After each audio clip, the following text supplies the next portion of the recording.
أعوذ بالله من الشيطان الرجيم. بسم الله الرحمن الرحيم. ومن أظلم ممن افترى على الله كذبا أو كذب بآياته إنه لا يفلح الظالمون. ويوم نحشرهم جميعا ثم نقول للذين أشركوا أين شركاؤكم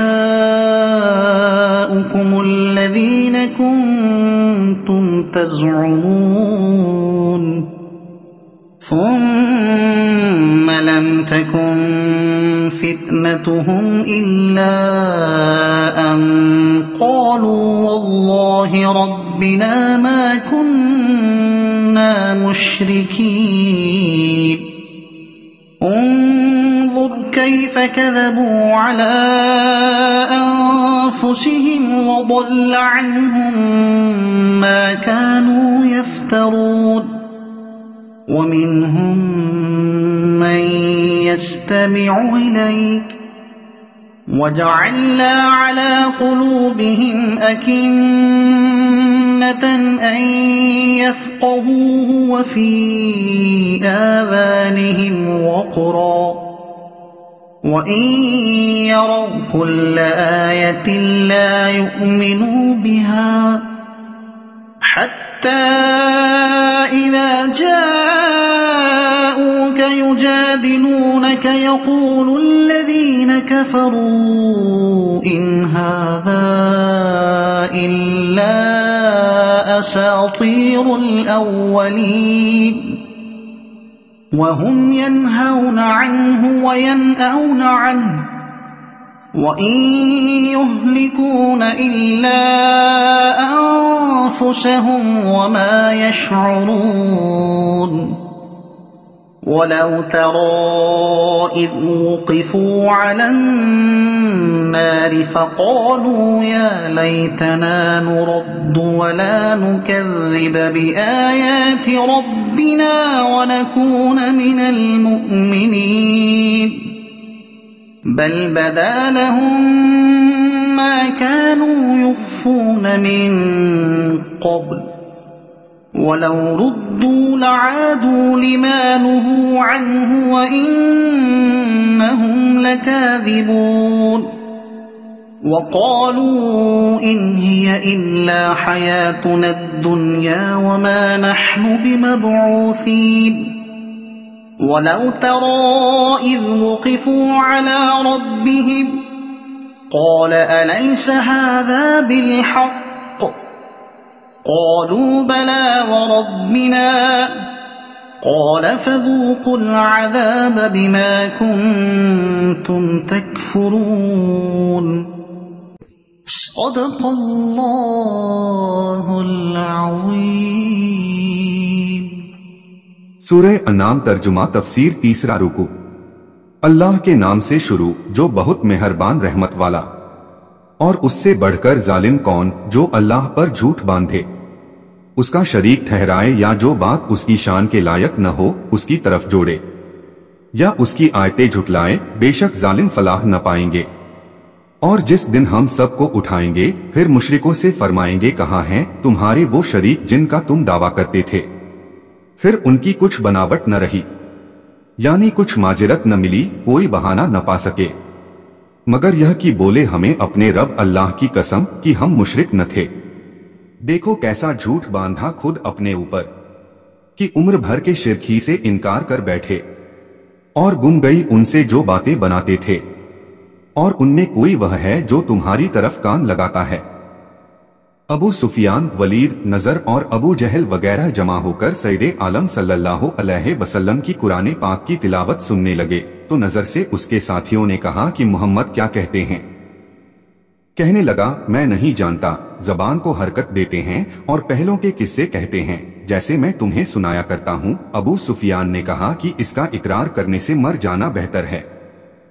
اس پر یہ آیت اتری اور ہم نے ان کے دلوں پر غلاف کر دیے ہیں کہ اسے نہ سمجھیں और उनके कान में टैंट रुई, और अगर सारी निशानियां देखें तो उन पर ईमान न लाएंगे, यहाँ तक कि जब तुम्हारे हुजूर तुमसे झगड़ते हाजिर हों तो काफिर कहें ये तो नहीं मगर अगलों की दास्तानें। इससे उनका मतलब कलामे पाक के अल्लाह की तरफ से नाजिल होने का इनकार करना है, और वो इससे रोकते, यानी मुशरिक लोगों को कुरान शरीफ से या रसूल करीम सल्लल्लाहु अलैहि वसल्लम से और आप पर ईमान लाने और आपका अनुकरण करने से रोकते हैं।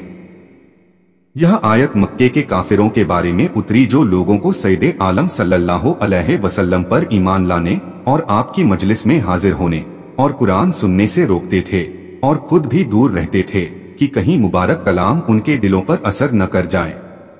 हजरत इब्ने अब्बास रदियल्लाहु अन्हुमा ने फरमाया कि यह आयत हुजूर के चचा अबू तालिब के बारे में उतरी जो मुशरिकों को तो हुजूर के तकलीफ पहुंचाने से रोकते थे और खुद ईमान लाने से बचते थे, और इससे दूर भागते हैं और हलाक नहीं करते मगर अपनी जाने, यानी इसका नुकसान खुद उन्हीं को पहुंचता है और उन्हें शऊर आभास नहीं।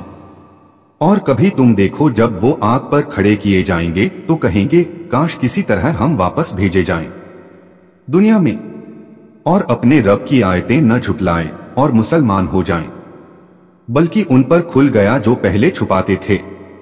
जैसा कि ऊपर इसी रुकू में बयान हो चुका कि मुशरिकों से जब फरमाया जाएगा कि तुम्हारे शरीक कहाँ हैं, तो वो अपने कुफ्र को छुपा जाएंगे और अल्लाह की कसम खाकर कहेंगे कि हम मुशरिक न थे। इस आयत में बताया गया कि फिर जब उन्हें जाहिर हो जाएगा जो वो छुपाते थे, यानी उनका कुफ्र इस तरह जाहिर होगा कि उनके शरीर के अंग उनके कुफ्र और शिर्क की गवाहियां देंगे, तब वो दुनिया में वापस जाने की तमन्ना करेंगे, और अगर वापस भेजे जाएं तो फिर वही करें जिससे मना किए गए थे, और बेशक वो जरूर झूठे हैं। और बोले, यानी काफिर जो रसूल भेजे जाने और आखिरत के इनकारी हैं। इसका वाकया यह था कि जब नबी करीम सल्लल्लाहु अलैहि वसल्लम ने काफिरों को कयामत के अहवाल और आखिरत की जिंदगानी, ईमानदारी और फरमानबरदारी के सवाब, काफिरों और नाफरमानों पर अजाब का जिक्र फरमाया तो काफिर कहने लगे कि जिंदगी तो बस दुनिया ही की है, वह तो यही हमारी दुनिया की जिंदगी है और हमें उठना नहीं, यानी मरने के बाद। और कभी तुम देखो जब अपने रब के हुजूर खड़े किए जाएंगे, फरमाएगा क्या यह हक सत्य नहीं, क्या तुम मरने के बाद जिंदा नहीं किए गए? कहेंगे क्यों नहीं हमें अपने रब की कसम, फरमाएगा तो अब अजाब चखो बदला अपने कुफ्र का। अल्लाह अज्जल जल्ला ने सच फरमाया। तर्जुमा और तफसीर कंजुल ईमान। अल्लाह की बारगाह में दुआ है कि अल्लाह अज्जल जल्ला हम सभी को कुरान और इस्लाम के मुताबिक जिंदगी गुजारने की तौफीक अता फरमाए, आमीन। और कोशिश कीजिएगा कुरान शरीफ को समझने की।